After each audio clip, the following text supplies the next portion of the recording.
Hi learners, welcome back to our channel. This is your Nandini. ఈ వీడియోలో డీసెట్కి ఉపయోగపడేలాగా ఒక 5 questions అయితే నేను ఈ వీడియోలో ఇస్తున్నాను. చెక్ చేద్దాం పదండి. ఫాదర్ ఆఫ్ ఇండియన్ కాన్స్టిట్యూషన్ ఎవరు? Answer doctor BR Ambedkar. Indian constitution అయితే doctor BR Ambedkar.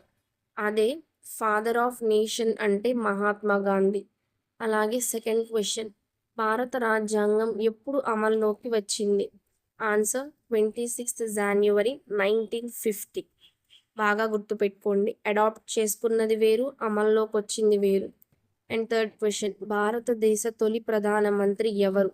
First prime minister of India is Jawaharlal Nehru. And fourth one, భారతదేశ తొలి ఉపరాష్ట్రపతి వైస్ ప్రెసిడెంట్ ఎవరు? Doctor Sarvepalli Radhakrishna is the first vice president of India. And fifth question, భారత జాతీయ పథకాన్ని రూపొందించింది ఎవరు? పింగళి వెంకయ్య గారు.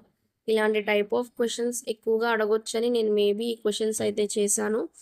ఇంకా ఇలాంటి క్వశ్చన్స్ కంటిన్యూ చేస్తాను, రోజుకొక 5 అయితే ఇస్తాను. అలాగే please like, share and subscribe to our channel. ఇంకెలాంటి టైప్ ఆఫ్ వీడియోస్ కావాలో కూడా కమెంట్ చేయండి. నెక్స్ట్ వీడియోతో మళ్ళీ కలుద్దాం.